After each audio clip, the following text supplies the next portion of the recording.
এখন যেটা করব সেটা হচ্ছে সরাসরি চলে যাব আরো একটি ঘটনায়, এবং এই মুহূর্তে আমার সঙ্গে আছেন আপনাদের অত্যন্ত পছন্দের একজন মানুষ, যিনি হচ্ছেন আফনান ভাই। তাকে আমি বলেছিলাম এবং তিনি একটা ঘটনা পাঠিয়েও দিয়েছেন। তার সেই ঘটনাটি আমি এখন আপনাদের জন্য প্লে করছি। আশা করছি আপনাদের সবার ভালো লাগবে। চলুন শুনে আসি আফনান ভাইয়ের ঘটনাটি। এখন যে ঘটনাটি আপনাদের সাথে শেয়ার করছি, এই ঘটনাটি আমাদেরকে যিনি পাঠিয়েছেন, ওনার নাম বকুল। ওনার বাড়ি দিনাজপুরের চিরির বন্দরের কোন একটি গ্রামে। আর কোন একটি গ্রামে এই কারণে বলছি, সঙ্গত কারণে উনি গ্রামের নামটি প্রকাশ করতে চান নাই। উনি যেহেতু একটি শৃঙ্খলা বাহিনীতে চাকরি করেন, নৌবাহিনীতে, আর ওনার যে অফিসিয়াল নেম সেটা উনি আমাদেরকে পাঠালেও উনি ওনার আরেকটি নাম আমাদেরকে বলতে বলেছেন। সেই নামটি আমরা বলেছি বকুল। মূলত ওনার স্ত্রীর সাথে ঘটে যাওয়া বেশ কিছু ঘটনা সেটি আমাদেরকে পাঠিয়েছেন। তো ঘটনার সময়কাল 2020 সালের একদম শুরুর দিকে, যখন লকডাউন শুরু হয়েছে। ওনার এক ছেলে এক মেয়ে, ওনার ছেলে মেয়েদেরকে উনি এলাকায় পাঠিয়ে দিয়েছেন। তারা তখন ওখানেই আছে। ওনাদের ডিউটির একটা সিস্টেম ছিল, বিশেষ করে করোনার সময় অফিসিয়ালি সেই সিস্টেমটা ফলো করা হতো। সেটা হচ্ছে যে এক গ্রুপ 14 দিন ডিউটি করত, টানা 14 দিন ডিউটি। 14 দিন ডিউটি করার পর যদি দেখা যেত যে তারা সুস্থ আছে, এর মাঝখানে কেউ অসুস্থ হয় নাই, তাহলে এই 14 দিন ডিউটি করা যেই দলটা, এরা 14 দিনের আবার কোয়ারেন্টাইনে চলে যেত। কোয়ারেন্টাইনে থাকার পর যদি দেখা যেত যে কেউ অসুস্থ হয় নাই, সুস্থ আছে, তখন তাদেরকে পরিবারের সাথে দেখা করার অনুমতি দেয়া হতো।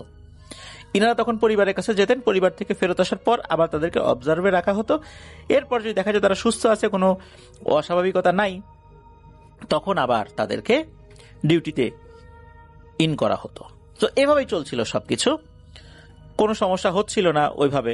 ওনারা মোটামুটি অফিস করছিলেন।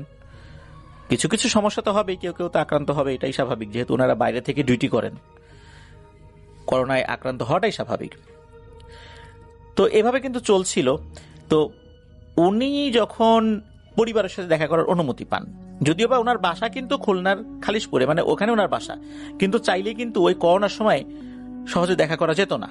এটা একটা সিস্টেম ছিল আর কি। তো ওনার আবার ডিউটি ছিল অফিসিয়াল ডিউটি। অফিসিয়াল ডিউটি থাকলে কিন্তু আবার কিছু কিছু ক্ষেত্রে শিথিলতা আছে।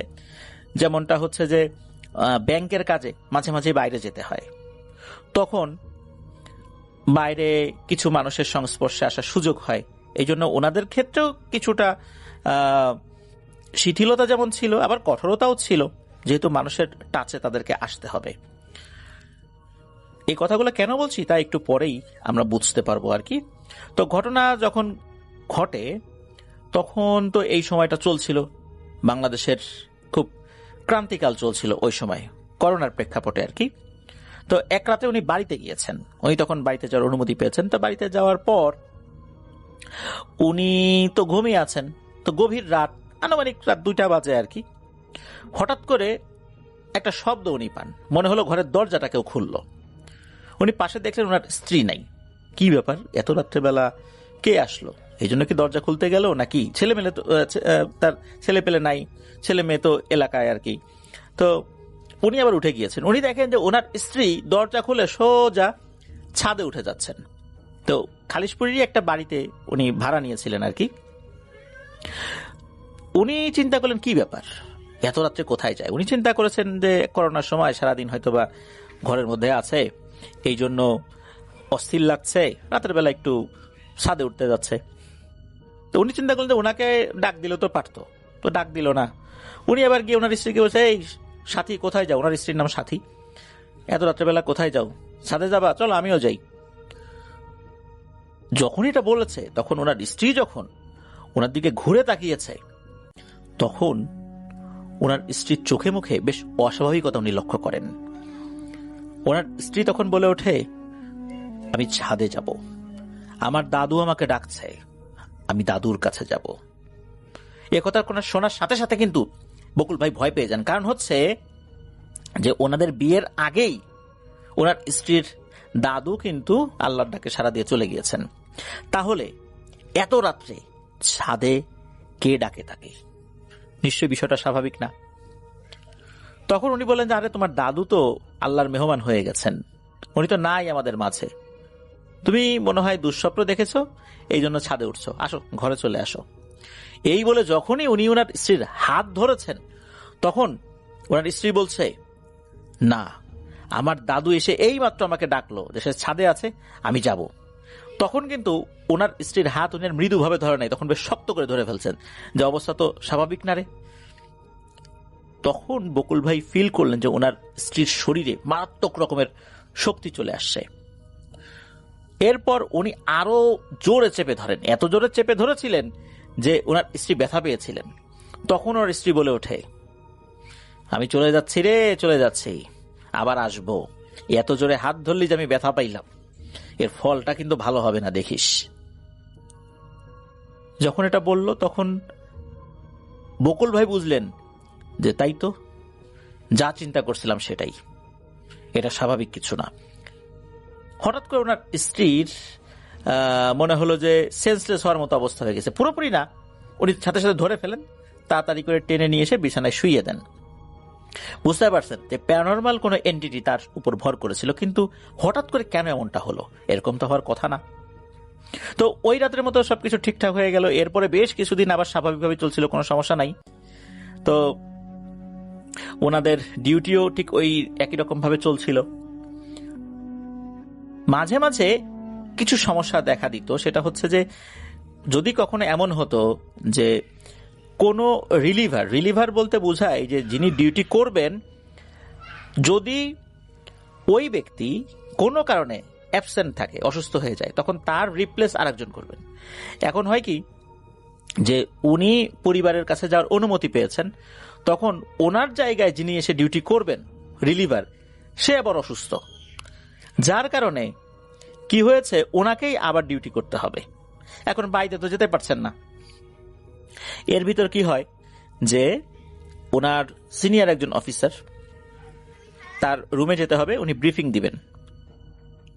আর সাধারণত এই ধরনের ব্রিফিংগুলোর ক্ষেত্রে সবাই কিন্তু তাদের মোবাইল ফোন বন্ধ রাখে, সাইলেন্ট তো অবশ্যই রাখতে হবে, ফোন বাজলেই কিন্তু অফিসারদের বেশ কড়া কথা শুনতে হবে, কারণ এটা কিন্তু সিস্টেম না কোনো একটা গুরুত্বপূর্ণ মিটিংয়ে মোবাইল ফোন সাইলেন্ট না করা অথবা চালু রাখা, আবার কল আসলে সেটা রিসিভ করে কথা বলা, এটা কিন্তু এই ধরনের শৃঙ্খলা বাহিনীতে না, শুধু এই ধরনের মিটিংগুলোতে এটা শিষ্টাচার বিবর্জিত। এই কারণে উনি মোবাইল ফোনটা সাইলেন্ট রেখেছিলেন, তবে ভাইব্রেশনটা অন রেখেছিলেন। তো উনি যখন ওনার সিনিয়র অফিসারদের কাছ থেকে ব্রিফিং দিচ্ছিলেন যে পরবর্তীতে কিভাবে কোন কাজ করতে হবে, সবাইকে যখন ব্রিফিং দিচ্ছিল, তখন হঠাৎ করে ওনার ওয়াইফের কল আসে। উনি তখন কেটে দেন কল, তখন তো কথা বলা যাবে না। তো এরকম কয়েকবার কল আসে, উনি কেটে দিয়েছেন।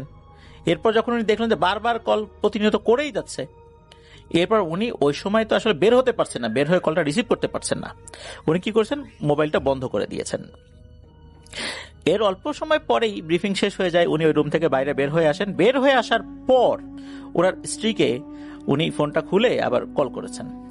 কল করার পর ওনার স্ত্রী তো অনেক বাজে ভাষায় গালিগালাজ করছে, কেন তার ফোনটা রিসিভ করা হলো না। তো এই ধরনের আচরণ কিন্তু উনি এটা আগে কখনো দেখেন নাই। উনি অবাক হয়ে যান যে তুমি আমার সাথে এরকম করে খারাপ আচরণ করতেছো কেন। তখন ওনার স্ত্রীও গালিগালাজ শুরু করে দেয়। এরপর ওনার স্ত্রী বলেন যে আমাকে এক্ষুনি একটা ফোন কিনে দিবা, অথবা তোমার ফোনটা আমাকে দিয়ে যাবা, আমার এই ফোন নষ্ট, কথা শোনা যায় না। এখন তখন মাসের শেষ, ওনার হাতে টাকা নাই, এখন নতুন আর একটা ফোন কিভাবে কিনবেন। উনি বলে আচ্ছা ঠিক আছে, তাহলে আমার যে ফোনটা আছে এটা তোমাকে দিচ্ছি, তোমার ফোনটা আমাকে দাও। আর ওই সময় তো বাড়িতে যাওয়া যাবে না, তবে ওনাদের ব্যাংকে কাজ ছিল, প্রতিদিন ব্যাংকিং যেই আওয়ার থাকে আর কি, এর মধ্যে অফিসিয়াল গাড়িতে ওনারা যান। উনি যখন ব্যাংকে যাবেন, ওনার স্ত্রীকে বলা হলো যে তুমি আসো, তখন এক্সচেঞ্জ করে নিব। সেভাবে কিন্তু ফোনটা এক্সচেঞ্জও করে ফেলেন ওনারা। এরপরে যে যার মতো তো চলে আসেন, উনি অফিসে চলে আসছেন, ওনার স্ত্রী আবার চলে গেছে। এর কয়েকদিন পর উনি যখন আবার পরিবারের কাছে যাওয়ার অনুমতি পেয়েছেন, যাওয়ার পর আবার একটা সমস্যা শুরু হয়ে যায়। ওনার ওয়াইফ তো চিৎকার চেঁচামেচি করতে থাকে, বলে এই ফোনটাও নষ্ট, এইটা সেইটা। তুমি আবারও নষ্ট ফোন দিছো, আমাকে ফোন কিনে দিতে হবে। ওনাদের চিৎকার চেঁচামেচিতে ওনাদের যিনি বাড়িওয়ালা উনি চলে আসেন। উনি এসে বলেন যে কি হয়েছে, তখন দেখে যে এরকম চিৎকার চেঁচামেচি, মোবাইল ফোন নিয়ে চিৎকার চেঁচামেচি। একটা পর্যায়ে ফোন টোন নাকি ভেঙে ফেলেছে ওনার ওয়াইফ, নতুন ফোন কিনে দিতে হবে, এক্ষুনি কিনে দিতে হবে, মানে পরের দিনও যাওয়া যাবে না, ওই সময় কিনে দিতে হবে। এই ধরনের ছেলে মানুষই আচরণ একটা পরিণত বয়স্কা মানুষের কাছ থেকে তো আসলে কেউ আশা করে না। তো সেটাই যখন হচ্ছিল তখন আর বাড়িওয়ালা বুঝতে পারেন যে বেশ বড় ধরনের একটা সমস্যা চলছে। তখন ওই বাড়িওয়ালা বলেন যে আচ্ছা ভাবি, আপনি চিৎকার চেঁচামেচি করেন না, আমি ভাইকে টাকা দিচ্ছি, যেহেতু মাসের শেষ, ওনার হাতে টাকা নাই, আমি টাকা দিচ্ছি, আর ওনার সাথে এখনই যায় প্রয়োজনে মোবাইল ফোনের দোকান খোলাই নিয়ে আপনার জন্য একটা ফোন কিনে আনতেছি। এই বলে ওই বাড়িওয়ালা ভদ্রলোক তাকে একটু শান্ত করে এই বকুল ভাইকে সাথে নিয়ে ঘরের বাইরে বের হয়েছেন। এরপর বকুল ভাইয়ের সাথে উনি কথা বলছেন যে ভাই, বিষয়টা তো স্বাভাবিক মনে হচ্ছে না, ওনার আচরণ তো অস্বাভাবিক, এরকম ভাবে কথা বলছেন। এর ভিতরে হঠাৎ করেই একটা ধপাস করে শব্দ হলো আর একটা গোঙানির আওয়াজ হলো। তখন ওই বাড়িওয়ালা ভদ্রলোক আর এই বকুল ভাই দৌড় দিয়ে দরজার উপরে চিকন চিকন গ্রিলের মতো একটা ফাঁকা জায়গা থাকে বিভিন্ন জায়গায়, বিভিন্ন বাড়িতে এরকম থাকে আর কি, যেটা দিয়ে ওই দরজার উপর থেকে তাকালে ঘরের ভেতরের একটা দৃশ্য দেখা যায়। ওনারা যখন ওইভাবে দেখার চেষ্টা করছেন তখন দেখতে পেলেন যে ওনাদের শোবার ঘর, যদিও ওটা একটা সাইডে ছিল, ওইটার দরজা খোলা, ওখান দিয়ে মূলত ওই গোঙানির শব্দটা আসছে। মনে হচ্ছে যে ফ্লোরে কোনো কিছু একটা পড়ে আছে। এটা দেখার পর ওই বাড়িওয়ালা ভদ্রলোক বললেন যে ভাই, বিষয়টা তো স্বাভাবিক মনে হচ্ছে না, চলেন তো ওই পাশে দেখি। ওনাদের ঘরটা ছিল কিন্তু দ্বিতীয় তলাতে। এখন দ্বিতীয় তলাতে ওনাদের ওই ঘরে যে জানালা, ওইটাতে যাওয়ার জন্য কিন্তু নিচ থেকে প্রথম তলার ওই গ্রিল বে, মানে আরেকটা জানালার গ্রিল বে উপরে উঠতে হবে। যেহেতু উনি শৃঙ্খলা বাহিনীর সদস্য, এই ধরনের ট্রেনিং ওনার ছিল, উনি মোটামুটি খুব সহজেই গ্রিল বে, কার্নিশ বেয়ে উপরে উঠে গিয়েছেন। যাওয়ার পর জানালা দিয়ে যেটা দেখেছেন, এটা দেখে উনি ভয় পেয়ে গিয়েছেন। উনি দেখেন যে ওনার ওয়াইফ ফ্লোরে পড়ে আছে। মূলত ওনার ওয়াইফ ফ্যানের সাথে ওড়না পেঁচিয়ে সুইসাইড করার চেষ্টা করেছিলেন, কিন্তু কোনো কারণে ওড়না ছিঁড়ে অথবা ওই ফ্যানে যেখানে গিট দিয়েছিলেন সেই গিট খুলে নিচে পড়ে যায়। আর পড়ার পর উনি খুব আঘাত পেয়েছেন নিচে, বিশেষ করে ফ্লোরে পড়ার পরে, এই কারণে এরকম শব্দ হচ্ছে। তখন এই বাড়িওয়ালা আর এই বকুল ভাই ওনারা তো দরজা ভেঙে প্রবেশ করেছেন। দরজা ভেঙে প্রবেশ করার পর তাকে হসপিটালে নিয়ে যাবেন এরকম চেষ্টা করছেন।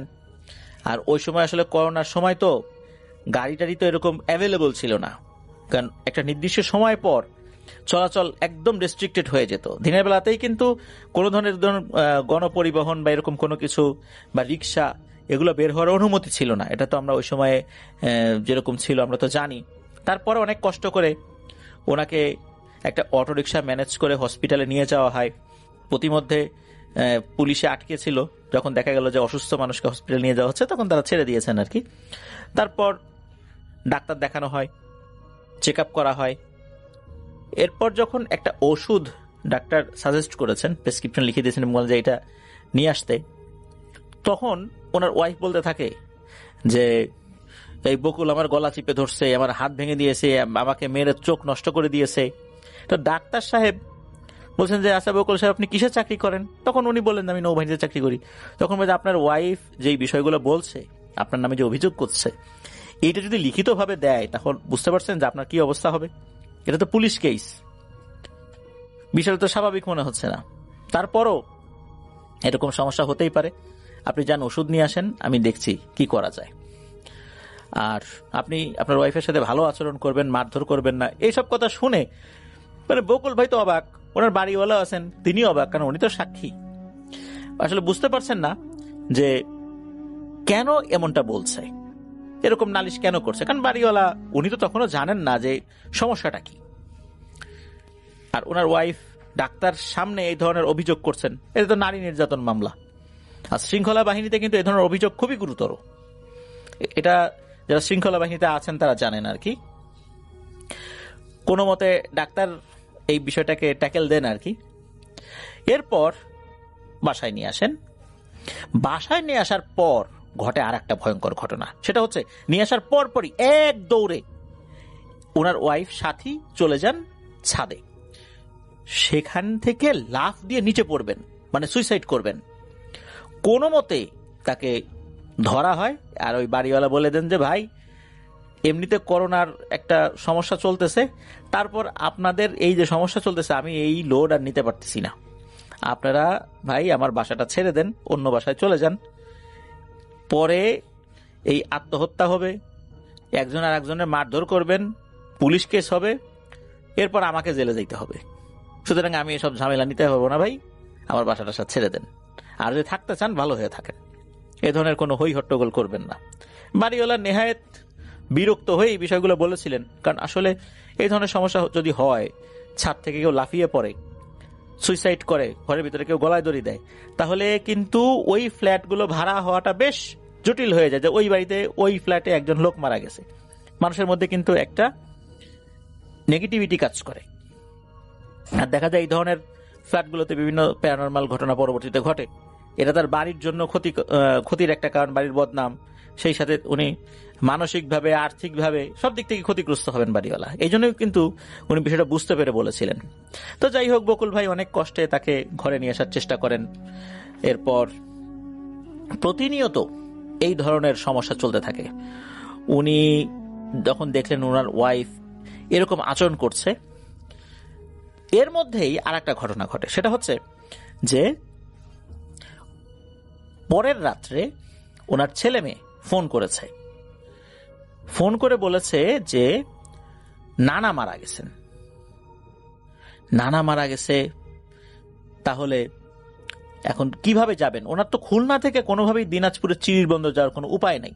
ওই সময়ে গণপরিবহন তো সবই বন্ধ, কোনো সুযোগই নাই, কি আর করা, যেতে পারবেন না। তখন উনি ছেলে মেয়েদেরকে পরামর্শ দিলেন যে ঠিক আছে, তাহলে তোমরা যাও, কিভাবে যেতে পারো। মূলত বাচ্চাদের নানার যে বাড়িটা, এটা ছিল কুড়িগ্রামের উলিপুরে, যেটা ওনাদের ওই চিরির বন্দর থেকে প্রায় 118 কিলোমিটার রাস্তা। এতটুকু ছেলে পেলে কিভাবে যাবে?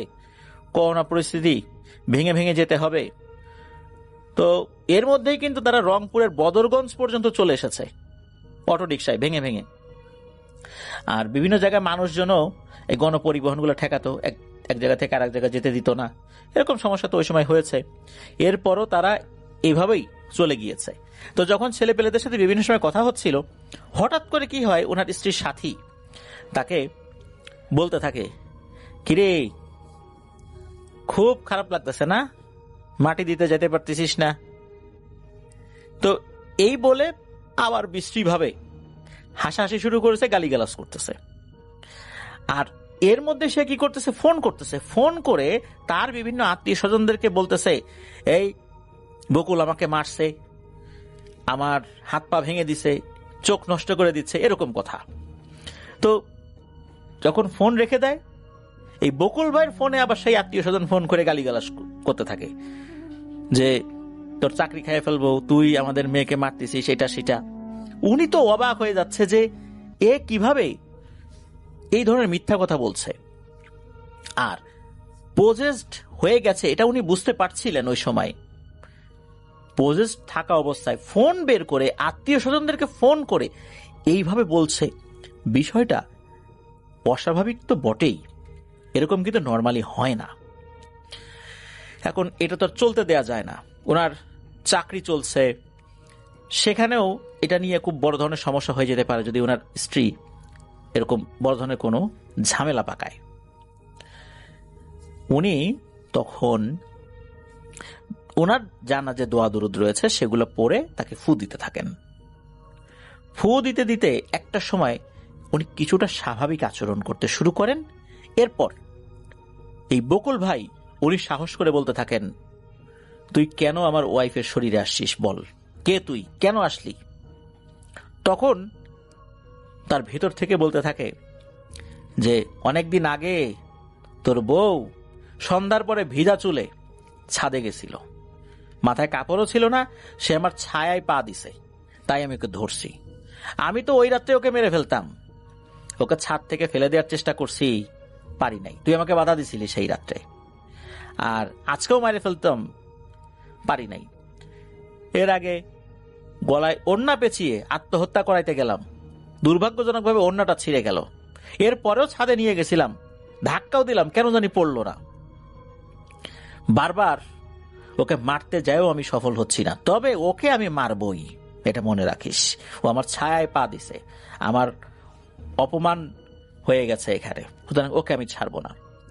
এদিকে বকুল ভাইয়ের কাছে থাকা জমজম পানি, যেটা উনি ওনার কোন এক কলিকের কাছ থেকে সংগ্রহ করেছিলেন, উনি হজে গিয়েছিলেন বা অন্য কোনোভাবে সংগ্রহ করেছিলেন আর কি, তো ওই পানিটা কিছুটা যখনই ছিটিয়ে দিয়েছেন তার স্ত্রীর শরীরে, তখনই ওনার স্ত্রীর আর কোনো সেন্স নাই, পরে একদম স্বাভাবিক।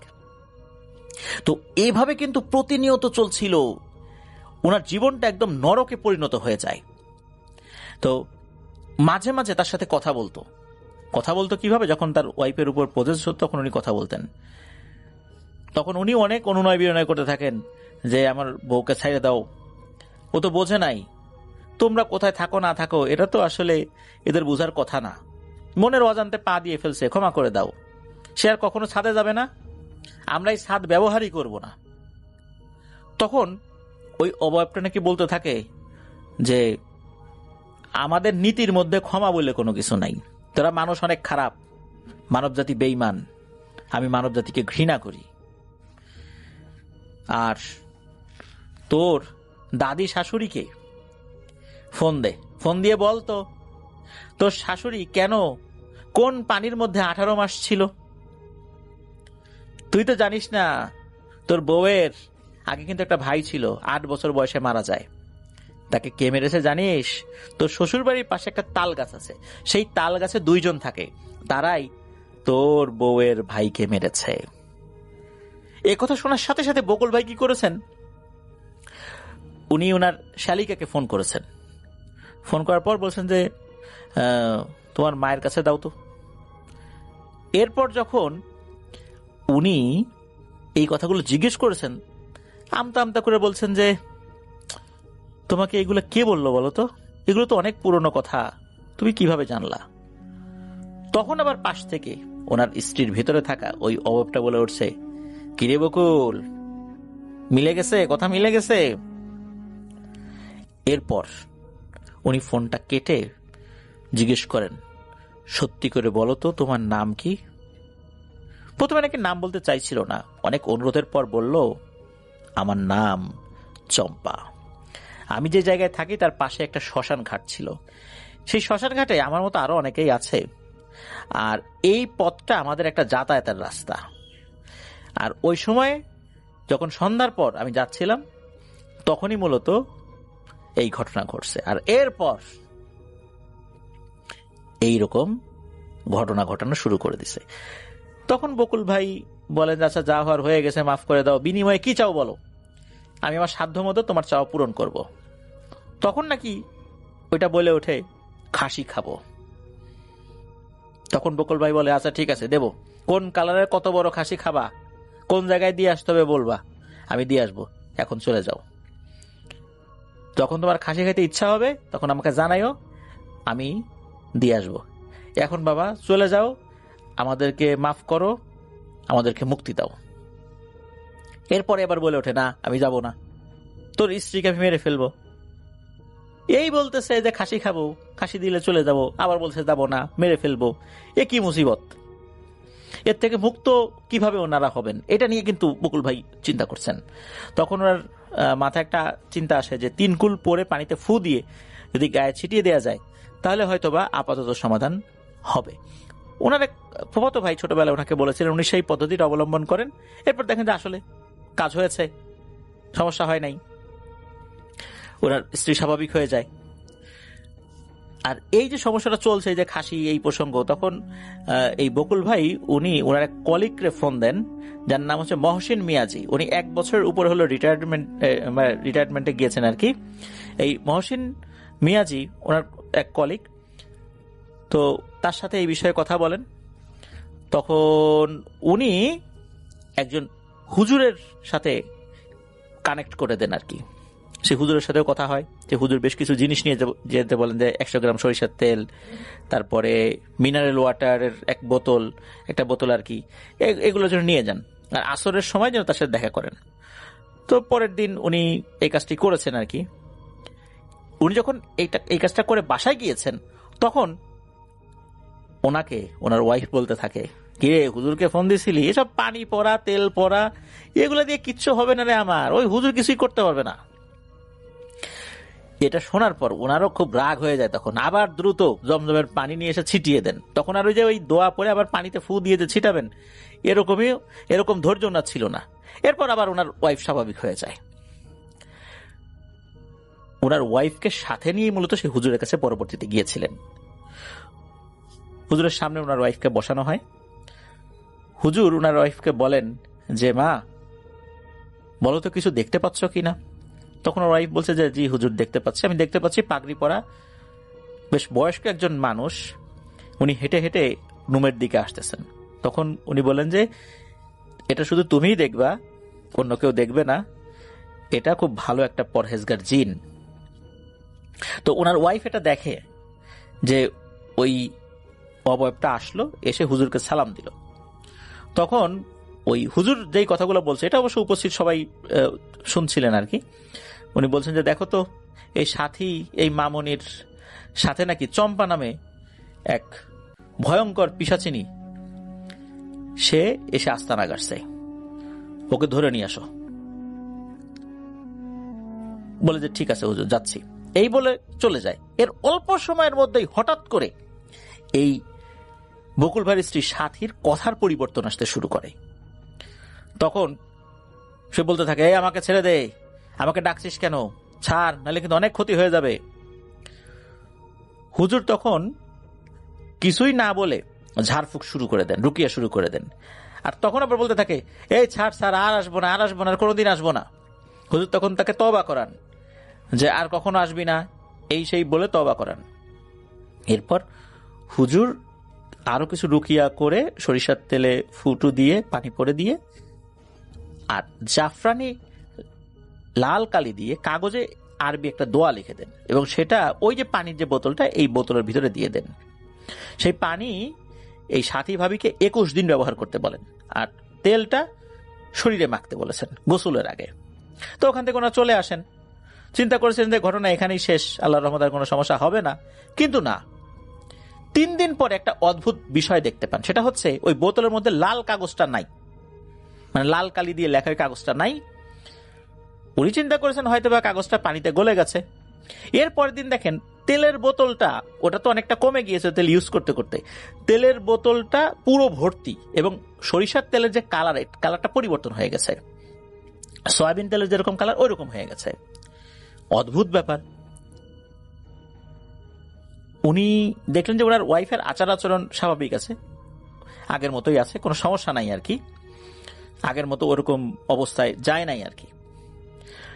উনি মোটামুটি ভালো মন নিয়েই বাজারে গিয়েছেন, কিছু বাজার ঘাট করতে হবে, কারণ এই পেরেশানিতে বাড়িতে কি আছে কি নাই এসব বিষয় চিন্তা করার অবকাশ আসলে ওনার ছিল না।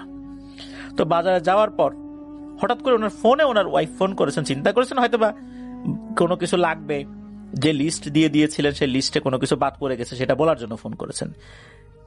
তো যখনই ফোন করেছে, ওপাশ থেকে ভয়ঙ্কর কিছু আওয়াজ উনি শুনতে পান।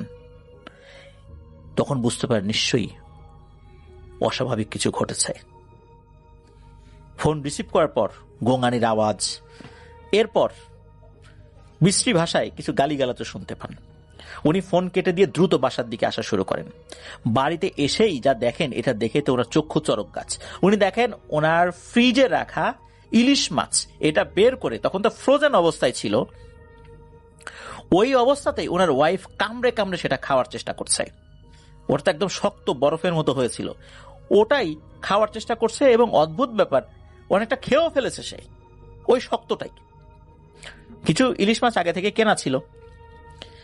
এইটা দেখে উনি তো মারাত্মক ভয় পেয়ে যান, কারণ এরকম শক্ত একটা মাছ একদম ডিপ থেকে বের করে এটা কিন্তু দাঁত দিয়ে কামড়ে খাওয়াটা এটা চারটিখানি কথা না। আর এর আগে কখনোই কোনো কাঁচা মাছ ওনার স্ত্রীকে উনি খেতে দেখেন নাই, এই পজেসড হওয়ার পরেও। ওনার ফেরত আসা দেখে ওনার ওয়াইফ বড় বড় লাল চোখে বলতে থাকে, এই বকুল, ফ্রিজের উপর থেকে কোরআন শরীফটা সরা, এই কোরআন শরীফের কারণে আমি ভালোভাবে খেতে পারছি না, সরা সরা, তাড়াতাড়ি সরা।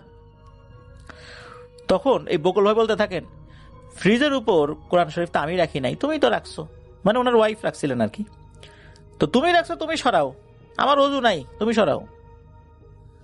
আর তুমি না ওয়াদা করছিলা তুমি আসবে না, তাহলে কেন আমার স্ত্রীকে আবার কষ্ট দিতে আসছো? তখন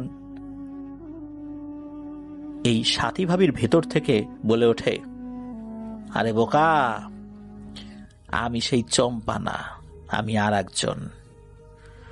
এক চম্পা গেছে, আর এক চম্পা আসছে। কয়টা চম্পাকে তুই আটকাবি? পারবি না, পারবি না, একের পর এক আমরা আসবো। এটা শোনার সাথে সাথে বকুল ভাই দ্রুত ওয়াশরুমে গিয়ে অজু করে এসে উনি ওই কোরআন শরীফটা নামিয়ে ওনার স্ত্রীর সামনে ধরেছেন, ওনার হাতে দেওয়ার চেষ্টা করছেন, বলে যে এটা ধরো। যখনই হাতে দেওয়ার চেষ্টা করছেন, সামনে নিয়ে গেছেন, সাথে সাথে ওনার ওয়াইফ সেন্সলেস হয়ে পড়ে যান। সেন্সলেস হয়ে পড়ার পর উনি দ্রুত ওনার ওয়াইফকে ধরে বিছানায় শুইয়ে দেন, কোরআন শরীফটা একটা পাশে রাখেন, আর ওই মাছ যেগুলো ছিল ওই অবস্থায় পড়েছিল ওগুলো পরিষ্কার করেন। কিছুক্ষণ পর ওনার ওয়াইফের জ্ঞান ফেরত আসে। ফেরত আসার পর ওনার ওয়াইফ বলেন যে, কি ব্যাপার, তুমি না বাজারে গেছিলা, কখন আসলা? আর আমি বিছানায় শুয়ে আছি কেন? আমি তো কি যেন কাজ করতেছিলাম, রান্না করেছিলাম। ওনার আসলে কিছু মনেই নেই এই ঘটনা ঘটছে। তখন বলা হয় যে এই যে এই কাজ করতেছিল, চম্পা তো আবার ফেরত আসছে, তবে এবার চম্পা না, এবার আর একটা আসছে, এ শুধু হুমকি ধমকি দিচ্ছে।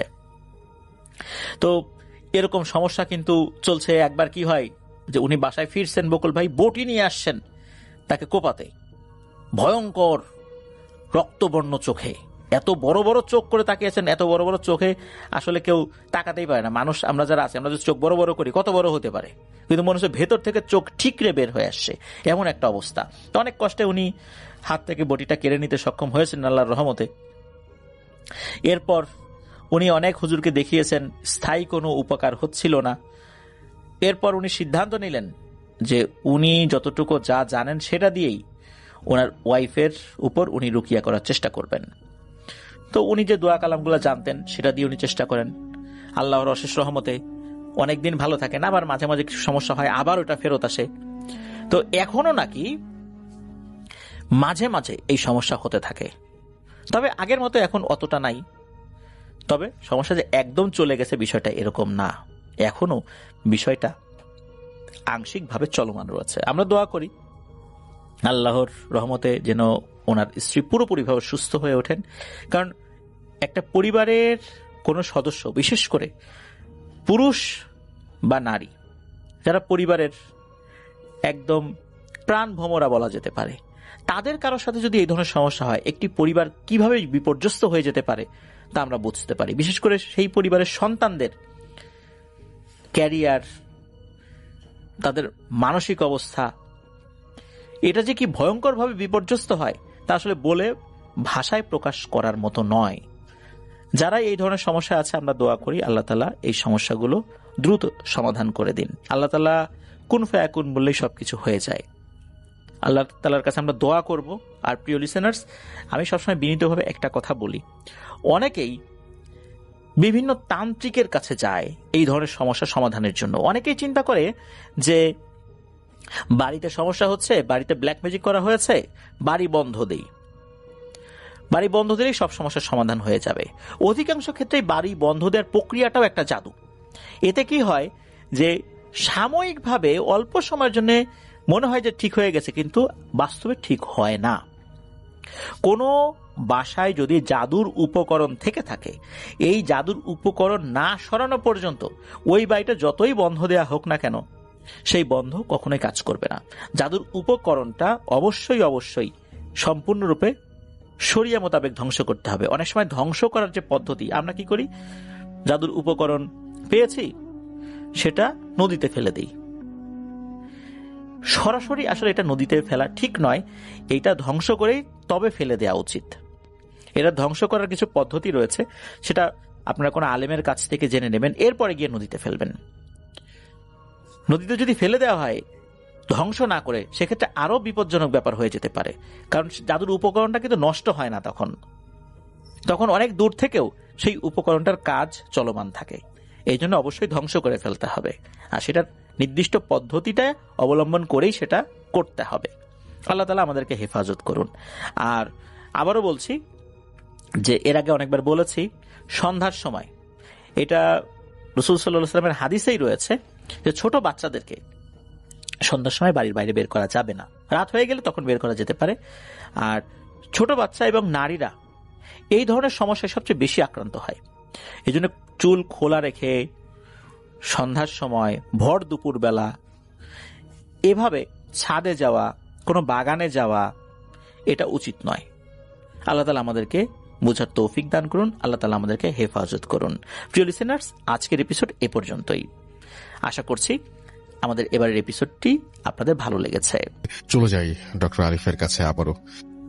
আসসালামু আলাইকুম লিসনার্স, আমি ডক্টর আলিফ। আশা করছি আপনারা সবাই ভালো আছেন, সুস্থ আছেন।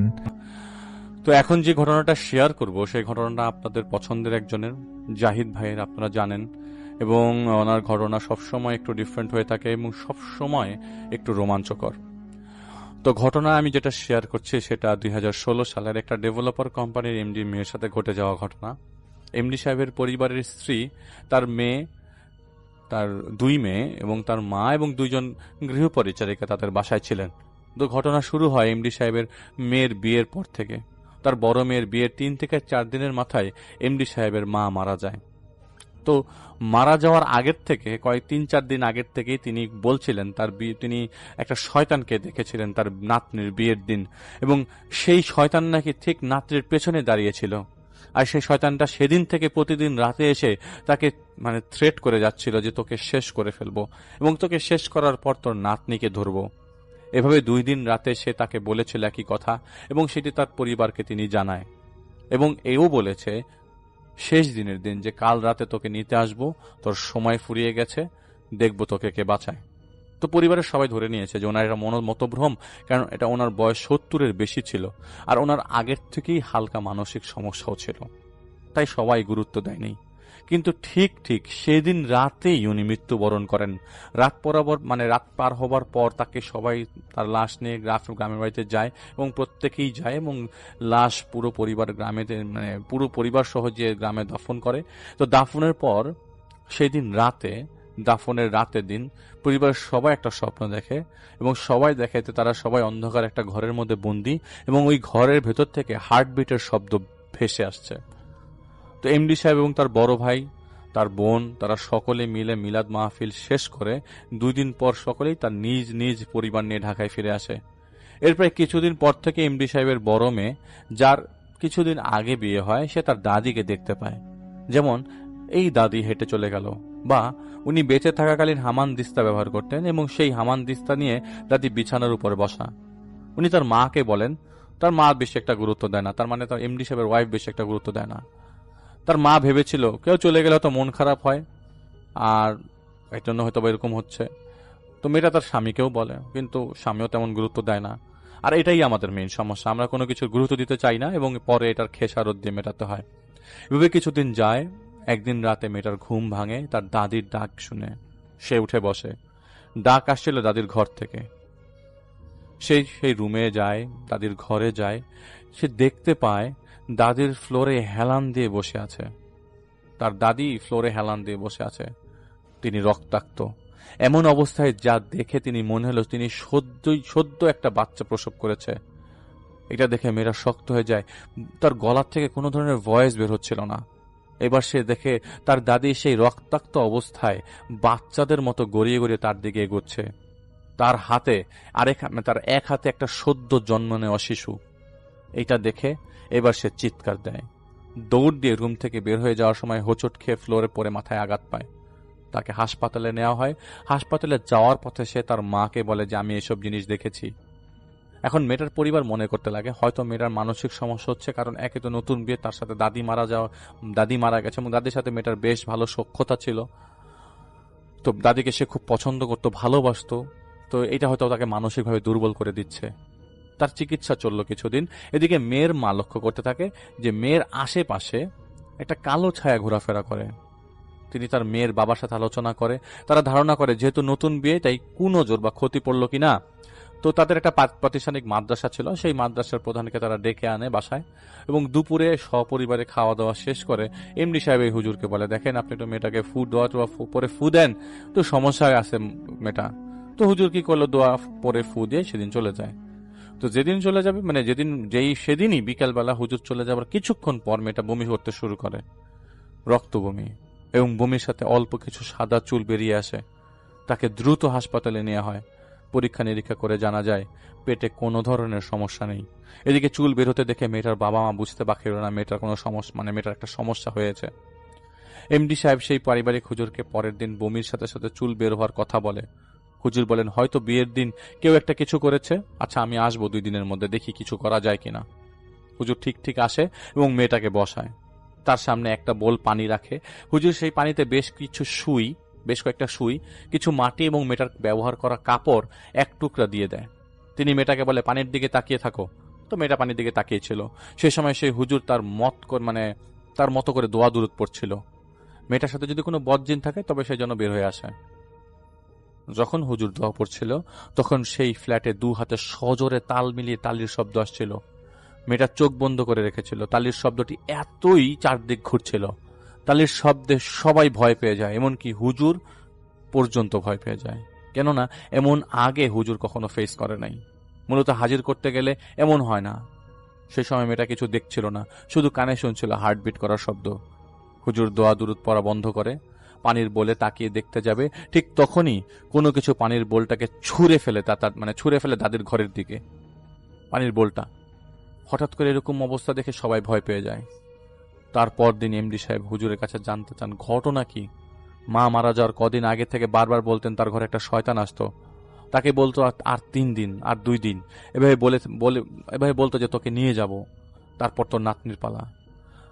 আর তার মা দেখেছেন যে বিয়ের আগে তার মায়ের পেছনে নাকি কালো একটা ছায়া দাঁড়িয়ে আছে। আবার গতকাল তো নিজ চোখে সব দেখলো সবাই। হুজুর বলেন, দেখুন আমার মনে হচ্ছে এটা একটা বজ্জাত জিন, কেউ পাঠায়নি, হয়তো নিজ থেকে এসছে, কিন্তু আমি তো জানি না কেন আসছে। তো ঘর বন্ধ করে যাচ্ছি, আপনারা কোনো একটা ভালো আলেমকে দেখান, যদি যত তাড়াতাড়ি পারেন দেখান। তো হুজুর ঘর বেঁধে দিয়ে চলে যায়। যাওয়ার সময় তিনি বলেন, এই বাধা সেই বজ্জিনটা কিন্তু ভেঙে ফেলবে, সুতরাং তাড়াতাড়ি আলেমকে দেখান, আর মেয়েটাকে যেন দেখে রাখা হয়। এর মধ্যে সেই পরিবারের মালিকানাধীন বেশ কয়েকটা নির্মাণাধীন ভবনের সাইটের সমস্যা শুরু হয়। শ্রমিকদের মধ্যে অহেতুক আহত হওয়া শুরু হয়। বিদ্যুৎ লাইন বিভিন্নভাবে ছিঁড়ে ঝুলে থাকছিল। টন টন ওজনের রড দাঁড় করিয়ে রেখেছিল কে জানেই। অদ্ভুতভাবে তাল মিলিয়ে হাততালির শব্দ আসতো বিভিন্ন জায়গা থেকে।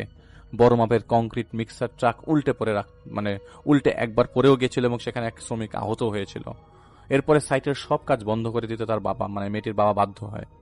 তো মেয়েটির বাবা এমডি সাহেব দেশের বেশ কয়েকজন প্রখ্যাত আলেমদের সাথে যোগাযোগ করে, তাদের পরামর্শে দোয়া দুরূদ পড়া হয়, বাড়ি বন্ধ করা হয়।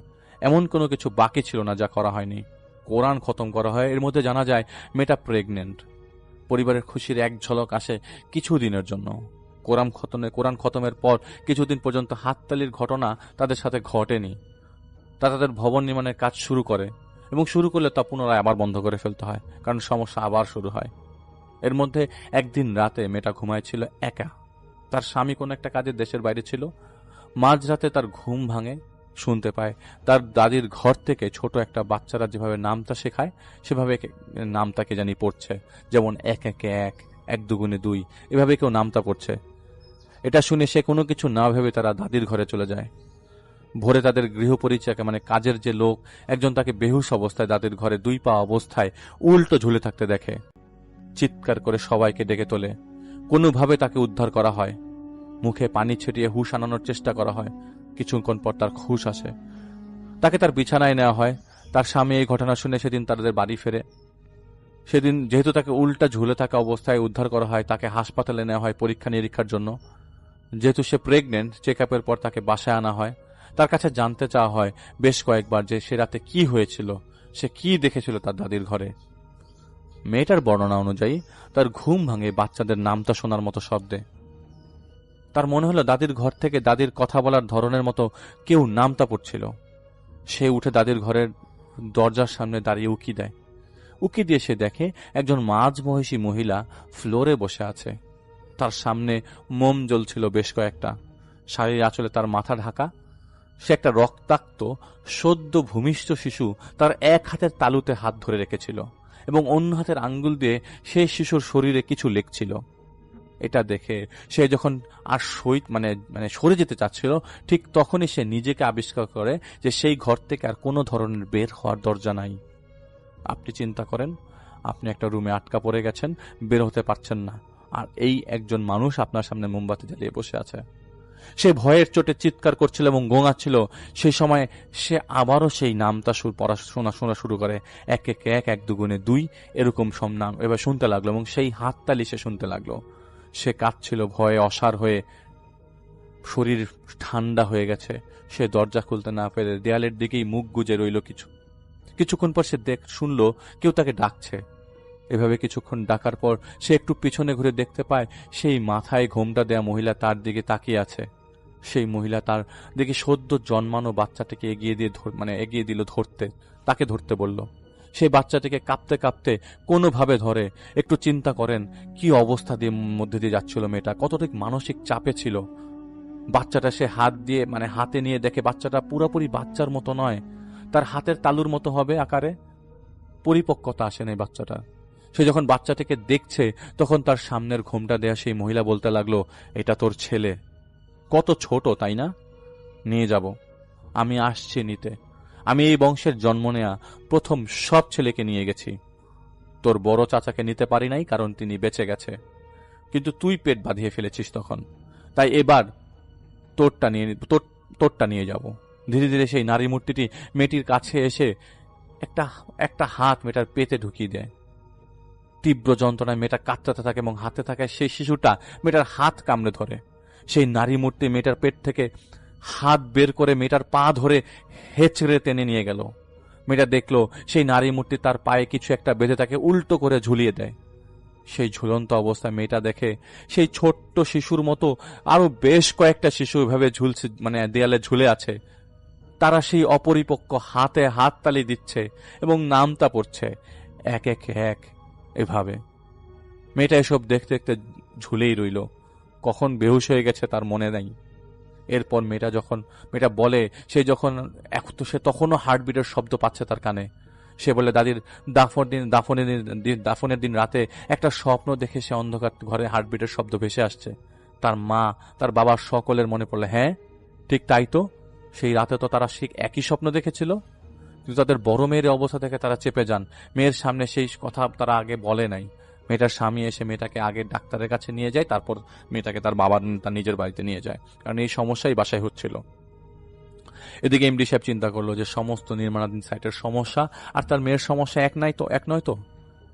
তাই তিনি তাদের আত্মীয়র কথা একজন জ্যোতিষের কাছে যায় এবং তাকে বিস্তারিত বলে। তো জ্যোতিষ সব ধরনের প্রক্রিয়া পালন করে এমডি সাহেবকে বলে পরিবারের উপরে 60 বছরের পুরানো অভিশাপ ফিরে আসছে এবং ফিরে এসেই আগে আপনার মাকে তারা পথ থেকে সরিয়ে দিয়েছে।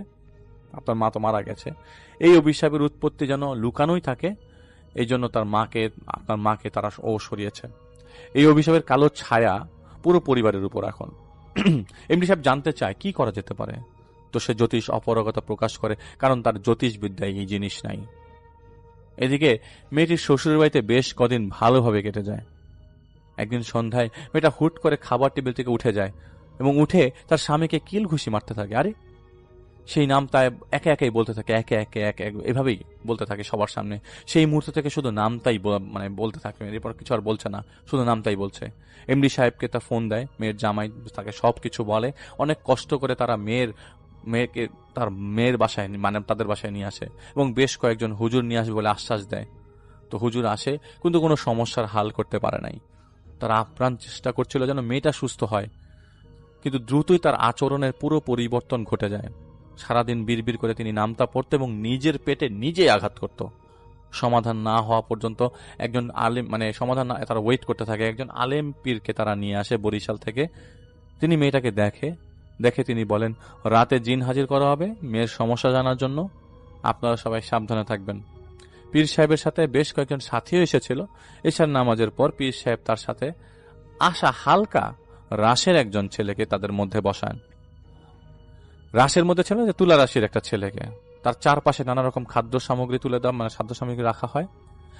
তো পীর একটা ভোজ পাতার কাগজে কিছু লিখে জ্বালিয়ে অন্ধকার করে দেয় চারিপাশে। কিছুক্ষণ পর জানালা এবং গেটগুলোয় প্রচন্ড শব্দ হতে থাকে। ধূপ করে একটা শব্দ হয়ে সব থেমে যায়। জিন এসেই বলতে লাগলো, কালো ছায়া, কালো ছায়া। এটা কিন্তু হুজুরের সেই জিন। আমাকে ছেড়ে দাও, এখানে শুধু কালো সাপ আর সাপ, আমাকে কামড় দেবে, আমাকে ছাড়ো, এমন করছিল। পীর সেই জিনকে বোঝানোর চেষ্টা করে, জানতে চায় সমস্যা কি এই ঘরের। সেই জিন এটাকে শুধু একটুকুই বলে যে সমস্যার গোড়া বংশের, অনেক বছর আগে বোতলে আটকে রেখেছিল, এখন ছাড়া পেয়েছে, যা চাইবে তাই নিয়ে যাবে, আমাকে ছেড়ে দাও বলে চিৎকার করছিল। এখন তার অনুরোধে তাকে ছেড়ে দিয়ে আরেকজনকে ডাকা হয়। একই রকম ঘটনা ঘটে। পরে পীর নিজে মেয়ের মধ্যে থাকা সেই জিনের সাথে কথা বলার জন্য একটা নিয়ম পালন করে তাকে ডাকে, কিন্তু সে সাড়া দেয় নাই। পীর সাহেব বোতলে এনে তাকে বোতল ভরবে এই বলে ভয় দেখায়, তাও তিনি সফল হয় না। এদিকে মেয়েটা ছিল গর্ভবতী, এটাও মাথায় রাখার কথা। ঠিকমতো না খাওয়ার কারণে শারীরিক অবস্থা মেয়েটার আরো বেশি খারাপ হয়ে যায়, আর সাথে তো সেই অত্যাচার ছিলই। এদিকে 2 মাসের বেশি সময় চলে যায়। এমডি সাহেবের বড় ভাই কোরআন শিখতেন জাহিদ ভাইয়ের এক পরিচিত ইমামের কাছে। তো সেই ইমাম জাহিদ ভাইকে তাদের বাড়িতে নিয়ে যায়। তো এত কথা জাহিদ ভাইয়ের সাথে হয় নাই। তো জাহিদ ভাই ঘরে ঢোকার সাথে সাথে মনে করে হাততালির শব্দ আসছে, আর চোখে ভাসতে লাগলো অন্ধকার একটা ঘর। এমডি সাহেব এবং তার স্ত্রী তাকে সব কথা বলে এবং সব কিছু বলে। এতক্ষণ যা শুনলেন তা সব কিছু বলে। জাহিদ ভাই সব শোনার পর মেয়েটার ঘরে যায়, তার স্বামীকে নিয়ে যায় সাথে করে, এবং মেয়েটার সামনে বসার সাথে সাথে মেয়েটা শিশুদের মতো নামতা পড়তে শুরু করে। জাহিদ ভাই তার সাথে তার মতো করে কথা বলার চেষ্টা করতে থাকে, কিন্তু তাদের ফ্ল্যাটে ঢোকার পর থেকে তখন পর্যন্ত হাততালির শব্দ জাহিদ ভাই শুনেই যাচ্ছে, এবং যেটা অন্য কেউ পাচ্ছিল না, যার কারণে জাহিদ ভাইয়ের মাথার এক পাশে ব্যথা করছিল। তো জাহিদ ভাই বেশ কিছুক্ষণ চেষ্টা করে তার সাথে কথা বলতে না পেরে যেভাবে তাদের ডাকতে হয় সেভাবে ডাকলো, কিন্তু কোনো কিছুতেই কাজ হচ্ছে না। জাহিদ ভাই অবাক হয়ে গেল, কারণ জিন এলে তো এতক্ষণে তার ডাকে সাড়া দিতই। এটা মানসিক সমস্যা, এক মুহূর্তেও তা মনে হয় নাই, বরং এটা ধোকা দিচ্ছে তাকে। জাহিদ ভাই এইটা চিন্তা করে এবং সেদিনের মতো চলে আসে, এবং মেয়েটার ঘর থেকে জাহিদ ভাই বের হওয়ার সময় পুনরায় তার কাছে যেয়ে, তার কানের কাছে যেয়ে বলে যে তুমি যে তাকে বশ করে রেখেছ, তুমি টেনশন করো না, আমি কাল আসবো, সব খোঁজ নিয়ে আসবো, আজ পারলে ধোকা দিলে কাল ধোকা দিতে পারবে না। এটা বলার পর সে আমার দিকে তাকালো, তারপর হাত তালি দিয়ে তার আবার নামতা পড়া শুরু করলো। জাহিদ ভাই সেদিন চলে আসে এবং জাহিদ ভাইয়ের অপেক্ষা রাতের বেলার। জাহিদ ভাইয়ের জিনকে তিনি তার সেই মেয়েটার অ্যাড্রেস দেয়, ঠিকানা দেয়, তার বাবা মার ঠিকানা দেয়, বাবা মার অফিসের ঠিকানা দেয়, সাথে সাথে তার বাবা মা যা যা বলেছে তাও তাকে বলে, এবং জাহিদ ভাইয়ের সাথে ওই বাসায় যাওয়ার পর কি কি হলো সেটাও জানানো হলো। তো বরাবরের মতোই উনি বললেন অপেক্ষা করো, এবং এটা বলে সে চলে যায়। উনি আসলো, প্রথম কথাটা ছিল যে সাপ যদি নিজে শিকারকে গিলে ফেলে তাহলে তো তাকে বাঁচাতে পারবে না, যতই চেষ্টা করো না কেন। তুমি সাপটিকে মেরে ফেলতে পারো, কিন্তু সে তো তার শিকারকে আগে মেরে তারপরে তো গিলবে, তাই না? তো জাহিদ ভাই বলে এর মানে কি? উনি বলতে শুরু করেন এই পরিবারের পূর্বপুরুষদের তাদের গ্রামের বাড়ির এলাকায় আধিপত্য ছিল ব্রিটিশ আমল থেকেই। জমিদার না হলেও এরা অনেক সম্পদের মালিক ছিল। 80 বছর আগে বা তার বেশি আগে তাদের এলাকায় অন্য এলাকা থেকে একটা পরিবার এসেছিল কাজের খোঁজে, বয়স্ক স্বামী এবং তার স্ত্রী। মেয়েটার দাদার দাদা তাদের কাজে দেয়। কোনো কারণে একদিন তাদের আত্মীয় স্বজনরা সেই বয়স্ক লোককে পিটিয়ে মেরে ফেলে। তাকে বাঁচাতে যেয়ে তার স্ত্রী আঘাত পায় এবং সেই অবস্থায় ওই স্ত্রীর গর্ভপাত হয়। সেই বয়স্ক লোকটা আগেই মারা গিয়েছে, এখন গর্ভপাতের কারণে সেই মহিলাও মারা যায়। তাদের অভিশাপ লেগেছে, সেই মহিলা মারা যাওয়ার আগে অভিশাপ দিয়ে গেছিল তাদের। সেই অভিশাপ আসমানে গিয়ে ফিরে এসেছে, জমিনে ঘুরছে, বাতাসে ঘুরে এসে তাদের কাছে আবার অভিশাপ পেয়ে বসে। এই পরিবারের প্রথম ছেলে সন্তান সে অভিশাপ হতে দেয়নি। মেয়েটার চাচাও ছিল প্রথম ছেলে সন্তান। আল্লাহর এক দিনদার বান্দার উছিলায় ওই অভিশাপকে একটি বাক্সে আটকানো হয়েছিল মেয়েটার চাচার জন্মের সময়। সদ্য কিছুদিন আগে সে মুক্তি পায়। এবং পেয়ে সে সবার আগে মেয়েটার দাদিকে আক্রমণ করে। কেননা যারা তাকে আটকে ছিল তার মধ্যে কেবল একমাত্র একজন বেঁচে ছিল, সেটা হচ্ছে মেয়েটার দাদি, আর কেউ বেঁচে ছিল না। এখন সে এই মেয়েটার প্রথম সন্তানকে নিয়ে যাবেই। এই কথাগুলো সত্যি বলতে মানে জাহিদ ভাইয়ের মাথায় আর কোনো কাজই করছিল না। জাহিদ ভাই জিজ্ঞেস করে তার জিনকে, যদি অভিশাপ হয় তবে কিভাবে কথা বলবো, মানে কথা বলে কিভাবে, নামতা পরে কিভাবে? উনি বলেন সব পারে। পারবে না কেন?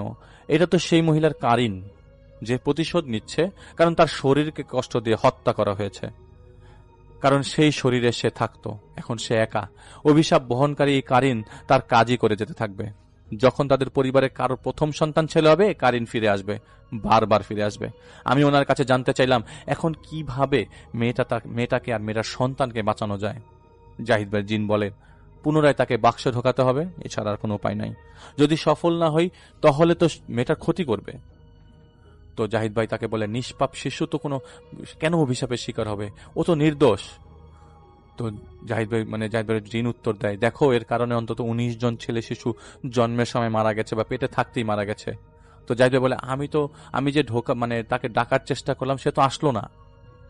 তিনি বলেন, সে তো কারিন, সে তো আমাদের মতো না।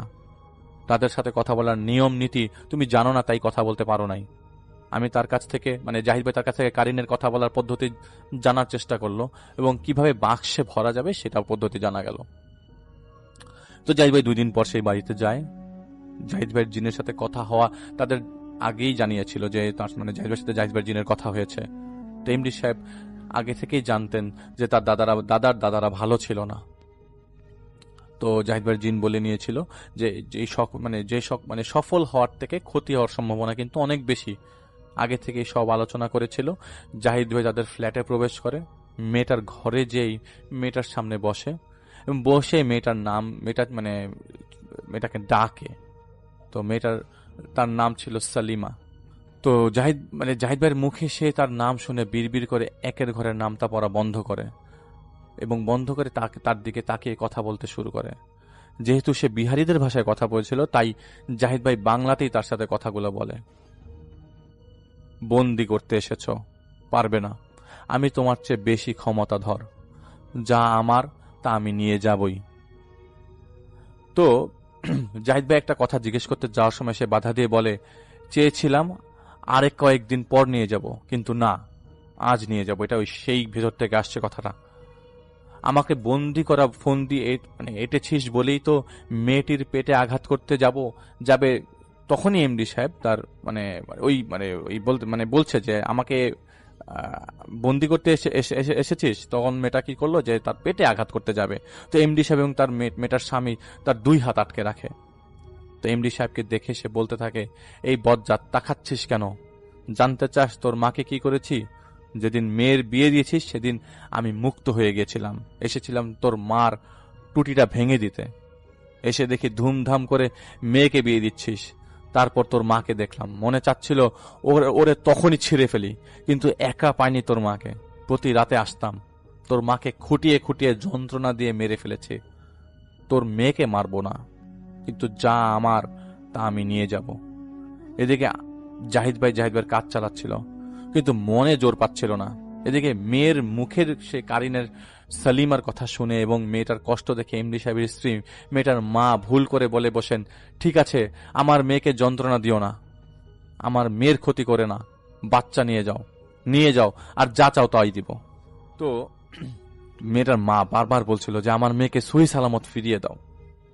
তো এটা শোনার সাথে সাথেই সেই ঘরে যেয়ে তার কথা ফিরিয়ে নিতে বলে জাহিদ ভাই, এবং তখনই তীব্র হাততালির শব্দ এবং মেয়েটার চেঁচামেচির শব্দ শুরু হয়। এতটাই শব্দ হচ্ছিল যে জাহিদ ভাইয়ের মা প্রচন্ড মাথা ব্যথা শুরু করে দেয় এবং দ্রুত জাহিদ ভাই তার জিনকে স্মরণ করে। এদিকে মেয়েটার রক্তবমি শুরু হয় এবং সেখানেই জাহিদ ভাইয়ের জিনের আসার আগ মুহূর্তেই মেয়েটার গর্ভপাত হয়ে যায়। সেই সময় তাকে দ্রুতই হাসপাতালে নেওয়া হয়। অত্যাধিক রক্ত ক্ষরণের কারণে মেয়েটার অবস্থাও সংকটাপন্ন হয়ে যায়। আল্লাহর রহমতে সে যাত্রায় সে বেঁচে যায়। 13 ব্যাগ রক্ত দিয়ে তাকে সেভ করা হয়। অপারেশন টেবিলে ছিল 4 থেকে 5 ঘন্টার মতো। জাহিদ ভাই বাড়ি ফেরার পথে জাহিদ ভাইয়ের সাথে জিনের সাথে কথা হয়। জাহিদ ভাই তাকে জিজ্ঞেস করে, এটা কেন হলো? তিনি বলেন যেহেতু তার মা, ওই মেয়েটার মা আবেগের বশে বলে ফেলেছিল, তাই সে তখনই তাদের সেই দুর্বলতার সুযোগে বাচ্চাটা নষ্ট করে দিতে পেরেছে। বাবা মার মন সন্তানের জন্য জ্বলবেই, তুমি বুঝবে না। ভুল হয়েছে, এখন তার টেনে এনে লাভ নেই, শেষ হয়ে গেছে যা হওয়ার ছিল। পরবর্তীতে জাহিদ ভাই ইচ্ছে করেই আর কোনো ধরনের কোনো সম্পর্ক রাখেনি তাদের সাথে। তারা চেয়েছিল এর সমাধান করতে, কিন্তু যেহেতু জাহিদ ভাইয়ের কথা তারা রাখতে পারেনি, তাই তারা জাহিদ ভাই অপরাগতা প্রকাশ করে দেয়। সেদিনের পর থেকে প্রায় বেশ কদিন জাহিদ ভাই প্রায় সময়ই একের নামটা হালকা হালকা শুনতে পেত। এরপর থেকে সেটা থেমে যায়। একটি কথা স্পষ্ট করে জাহিদ ভাই বলতে চাই যে আমাদের জীবনে অনেক ঘটনা ঘটে যার কারণ অজানা, এবং সেটা অজানা থাকাই উত্তম, কেননা সেটা অনেকের বোধগম্য নাও হতে পারে। আল্লাহর এই দুনিয়া অনেক কিছু ঘটে এবং ঘটে যাবেই, যার উত্তর হয়তো একদিন পাওয়া যেতে পারে। তো আমি এই ঘটনাটা আপনাদের সবার উদ্দেশ্যে ডেডিকেট করছি, এবং আমি সত্যি এই ঘটনাটা পড়ছি, কিছু কিছু জায়গা আমি ভুলে গিয়েছিলাম, সেগুলা কারেক্ট করার চেষ্টা করেছি। আমি নিজেই মর্মাহত ঘটনাটা পড়ে, এবং সবচেয়ে ইম্পর্টেন্ট কথা হচ্ছে এই ঘটনাটা মর্মাহত থেকে আরো বেশি মাঝখান দিয়ে যখন আমি বলতে যাচ্ছিলাম, আমি বেশ কয়েকবার কি বলবো, আমার লোম দাঁড়িয়ে যাচ্ছিল, আমার হাতের লোম দাঁড়িয়ে যাচ্ছিল, আমার চোখ বন্ধ হয়ে আসছিল ঘটনাটা বলার সময়, এবং ঘটনাটা পড়ার সময় আমি প্রায় 10 মিনিট 15 মিনিট, কতক্ষণ আমি বলতে পারবো না আপনাদের, আমি চুপ করেছিলাম। আল্লাহ যেন এরকম কষ্ট, এরকম কারিন, এরকম কিছু আর কারো জীবনে ফিরিয়ে না দেয়। সবাইকে এতক্ষণ ধরে ঘটনা শোনার জন্য, এবং এটি আমাদের আজকের শেষ ঘটনা। আসসালামু আলাইকুম ভাইয়া, আমি আপনাকে আজ সরাসরি ভয়েস মেল পাঠালাম। আপনি যদি আমার ঘটনা ভালো লাগে তাহলে আগে নিজে শুনবেন, ভালো লাগার মতো হলে বা প্রচার করার মতো হলে আপনি এই ঘটনাটি শেয়ার করে দেবেন। তিনি লিখেছেন, ঘটনাটি ঘটেছিল উত্তরবঙ্গের এক পরিত্যক্ত মহাসড়কে, যা লোকে মুখে কালো জাদুর রাস্তা নামে পরিচিত।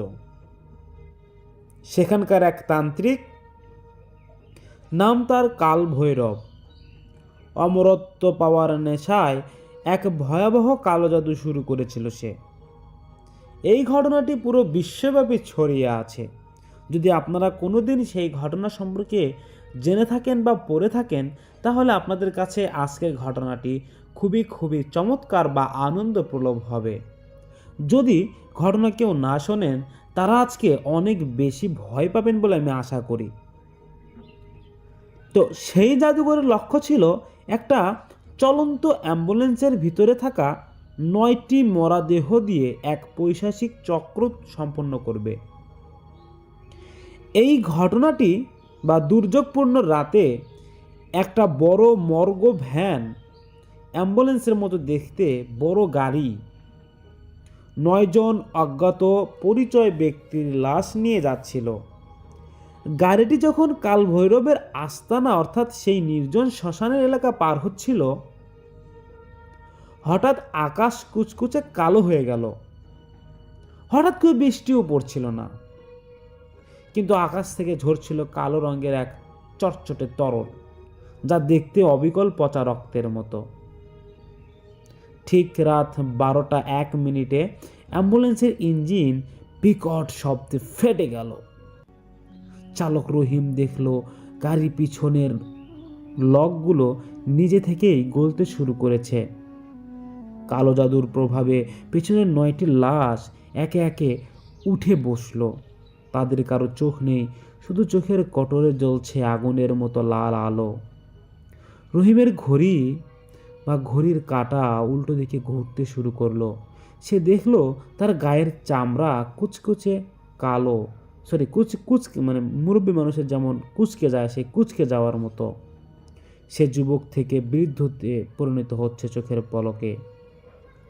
রহিম পালানোর চেষ্টা করলো, কিন্তু রাস্তার দুপাশে থাকা বড় বড় গাছগুলো হঠাৎ মানুষের মতো হাত বাড়িয়ে রাস্তা আমার বন্ধ করে দিল। গাছগুলো ডালপালা থেকে চুইয়ে পড়ছে কালো কালো জাদুমাখা সেই অভিশপ্ত রক্ত। হঠাৎ রাস্তার মাঝখানে ধোঁয়া থেকে আবির্ভূত হলো সেই তান্ত্রিক। তার হাতে থাকা মানুষের খুলি যা থেকে নীল আগুন বেরোচ্ছে। সে মন্ত্র পড়তে শুরু করতেই আকাশ থেকে বিজলি পড়তে লাগলো, কিন্তু সেই বিজলির রং ছিল বেগুনি। তান্ত্রিকের মন্ত্রের জোরে সেই 9টি মৃতদেহ অ্যাম্বুলেন্স থেকে নেমে রহিমের দিকে এগিয়ে আসতে লাগলো। তারা রহিমের শরীর থেকে তার ছায়াটা ছিঁড়ে নিতে চাইল, কারণ কালো জাদুতে অমর হতে গেলে জ্যান্ত মানুষের ছায়া লাগে। হঠাৎ এক বিশাল বিস্ফোরণ ঘটল। পুরো এলাকাটি একটি বিশাল কালো গর্তে পরিণত হলো। আশেপাশের গ্রামবাসী দূর থেকে দেখছিল। সেই রাতে পাহাড়ি রাস্তাটা যেন আকাশ থেকে বিচ্ছিন্ন হয়ে মহাকাশে ঝুলে আছে। সকালে যখন পুলিশ সেখানে পৌঁছালো, তারা দেখল তা পৃথিবীর কোনো যুক্তি দিয়ে ব্যাখ্যা করা সম্ভব নয়। রাস্তার ওপর কোনো অ্যাম্বুলেন্স নেই, নাই কোনো লাশ। এমনকি সেই 15 কিলোমিটার পিচঢালা রাস্তা গায়েব হয়ে গেছে। সেখানে শুধু পড়ে আছে মাইলের পর মাইল পোড়া মানুষের হাড়গোড় এবং ছাই। আজও যদি কেউ ভুল করে সে পথে যায়, সে দেখে মাঝরাতে একটি স্বচ্ছ ছায়ার মতো অ্যাম্বুলেন্স দাঁড়িয়ে আছে, আর তার আশেপাশে 9টি ছায়ামূর্তি ঘুরে বেড়াচ্ছে। তান্ত্রিক কালভৈরব তার জাদুতে সফল হয়েছিল কিনা তা কেউ জানে না। তবে সেই এলাকার বাতাস আজও এক পচা মাংসের গন্ধে ভারী হয়ে থাকে। মানুষ বলে ওই রাস্তা এখন আর পৃথিবীর মানচিত্রে দেখা যায় না।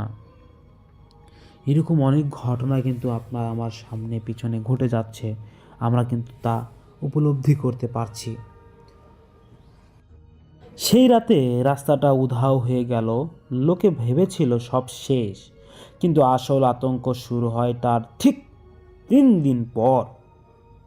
শহরের বড় হাসপাতালের মর্গে হঠাৎ একটা ফোন এলো। ওপাশ থেকে কোনো কথা বলে না, শুধু শোনা যাচ্ছে এক নাগারে অ্যাম্বুলেন্সের সাইরেন প্যাঁপু প্যাঁপু, আর তার সাথে হাড় কর্মর করার শব্দ। মর্গের ইনচার্জ যখন সিসিটিভি ফুটেজ চেক করলেন, তিনি দেখলেন মর্গের ভিতরে সেই 9টি স্ট্রেচার যেগুলোতে লাশ থাকার কথা ছিল সেগুলো সবগুলো খালি, আর মেঝের উপর রক্ত দিয়ে একটা নকশা আঁকানো, যার মাঝখানে বসে আছে সেই কালো তান্ত্রিক কালভৈরব। কিন্তু সে তার শরীরটা মানুষের নয়, ওটা এখন ধোঁয়ার মতো কালো কিছু, কুয়াশা সারিকৃত হয়ে তৈরি, এরকম কিছু। তান্ত্রিকের সেই কালো জাদুর প্রভাব হাসপাতাল চত্বরের একটা অদ্ভুত পরিবর্তন হলো। হাসপাতালের সাদা দেওয়ালগুলো হঠাৎ নরম হয়ে গেল। দেয়ালের ভিতর থেকে শত শত মানুষের মুখ বেরিয়ে আসতে চাইল, যেন তারা দেয়ালের ভিতরে জ্যান্ত কবর দেওয়া হয়েছে। করিডোরে কোনো মানুষ নেই, কিন্তু লাইটের আলোতে দেখা যাচ্ছে শত শত ছায়া হেঁটে বেড়াচ্ছে। সেই ছায়াগুলো কোনো অস্তিত্বই আমরা দেখতে পারিনি। হঠাৎ সেই হাসপাতালের সামনে ফাঁকা রাস্তায় সেই হারানো অ্যাম্বুলেন্সটি আবার কোথা থেকে আসলো বা জুড়ে বসলো, কিন্তু এবার ওটা আর লোহা বা ইস্পাতের তৈরি অ্যাম্বুলেন্স ছিল না। ওটা বডি তৈরি হয়েছিল মানুষের হাড় আর চামড়া দিয়ে। আর একটা হেডলাইট দুটো জ্বলছে, দুটো জ্বলন্ত চোখের মতো, মানুষের চোখের মতো। গাড়িটা যখন হাসপাতালের গেট দিয়ে ঢুকলো, চাকার নিচে পিচ ঢালা রাস্তাটা রক্তে ভেসে যেতে লাগলো। চালকের আসনে এখন কেউ বসে নেই। স্টিয়ারিংটা নিজে নিজেই ঘুরছে, আর পিছনের দরজাটা খুলতেই দেখা গেল ভেতরে সেই মরে যাওয়া 9 জন মানুষ। এখন আর লাশ নেই, তারা সবাই এক একটা কালো জাদুর পুতুলে পরিণত হয়েছে, যাদের শরীর দিয়ে চুইয়ে পড়ছে তান্ত্রিকের সেই গোপন নীল বিষ। সেই রাতে হাসপাতালের ভেতরে থাকার কোনো ডাক্তার বা নার্স বা রোগী, তারা কেউ আর বের হতে পারেনি। পুলিশ যখন পরের দিন সকালে ভিতরে ঢুকলো, তারা দেখলো হাসপাতালটি একদম খালি। একটা সূচো নেই, একটা মানুষও নেই। শুধুমাত্র অ্যাম্বুলেন্সটি হাসপাতালের মাঝখানে দাঁড়িয়েছিল। পুলিশ অফিসার যখন ভয়ে ভয়ে গাড়িটির ভিতরে উকি দিলেন, তিনি দেখলেন যে একটিমাত্র জিনিস পড়ে আছে, একটি পুরনো ডায়েরি। ডায়েরির শেষ পাতায় লেখা ছিল 9টি লাশ দিয়ে শুরু করেছিল। এখন এই হাসপাতালের 900 জনের ছায়া দিয়ে আমরা সাম্রাজ্য তৈরি করব। এরপর কার পালা হবে, এই যে লেখা পড়বে সেই জায়গায়, সে হবে পরিবর্তন চালক। যাই হোক, অফিসারটি যখন লেখা শেষ করলো, তখন ঠিক তার পেছনে অ্যাম্বুলেন্সের সাইরেনটা আবার প্যাঁ করে বেজে উঠল। তিনি ঘুরে তাকিয়ে দেখলেন তার নিজের ছায়াটা মেঝের উপর থেকে উঠে দাঁড়িয়ে এবং তার গলা চেপে ধরেছে। তো এই ছিল ঘটনা আজকের। যদি আপনাদের ঘটনা ভালো লেগে থাকে তাহলে অবশ্যই লাইক, কমেন্ট, শেয়ার করবেন এবং যদি ভাইয়া পছন্দ হয় তাহলে শেয়ার করবেন আমার এই ভয়েস মেইলটি। ধন্যবাদ প্রিয় লিসেনার, যারা এতক্ষণ ধরে আমাদের এই সকল বাছাই করা ঘটনা শুনলেন। আমরা প্রতিনিয়ত আপনাদের জন্য লং ভূতি ফেমে অনেক সুন্দর সুন্দর বাছাই করা ঘটনাগুলো নিয়ে উপস্থিত হয়ে যাই। আপনারা যারা আমাদের ঘটনাগুলো পছন্দ করেন তারা অবশ্যই আমাদেরকে কমেন্ট করে জানাবেন। আমরা প্রতিনিয়ত আপনাদের কমেন্টসগুলো পড়ে থাকি এবং আপনাদের চাহিদা মতো ঘটনাগুলো আপলোড করতে চাই। লিসেনার্স, আজকের ঘটনাগুলো যদি আপনাদের ভালো লাগে তাহলে আমরা এই ঘটনা বা এই কেন্দ্রিক ঘটনাগুলোই আপনাদের সামনে তুলে ধরব। যারা যারা আমাদের ঘটনা সম্পূর্ণ শুনলেন তারা একটু কমেন্ট করে যাবেন বা তারা একটু আমাদেরকে জানাবেন যে আমাদের ঘটনা আপনাদের কাছে কেমন লাগছে। লিসেনার্স, আমরা প্রতিনিয়ত আপনাদের জন্য যে ধরনের ঘটনাগুলো বাছাই করি এই ঘটনাগুলো নিশ্চিত আপনাদের ভালো লাগতেই হবে। আমরা প্রতিনিয়ত অনেক কষ্ট করে অনেক জায়গা থেকে ঘটনা কালেক্ট করি এবং সেই ঘটনাগুলো আপনাদের মাঝে তুলে ধরি। তো আমরা যেভাবে ঘটনাগুলো আপনাদের জন্য তৈরি করছি, এভাবে ঘটনা তৈরি করে যে দিতে চাই আপনাদের উপহার। তো আমরা অনেকবার চেষ্টা করেছি, অনেকের মন মতো চেষ্টা করেছি ঘটনা দেওয়ার জন্য। ভেবেছিলাম এক সপ্তাহ পর পর বা সপ্তাহে একটা করে দুটা করে ঘটনা দিব, কিন্তু আপনাদের কিছু অডিয়েন্স আছে যাদের কথা শুনে খুব ভালো লাগে।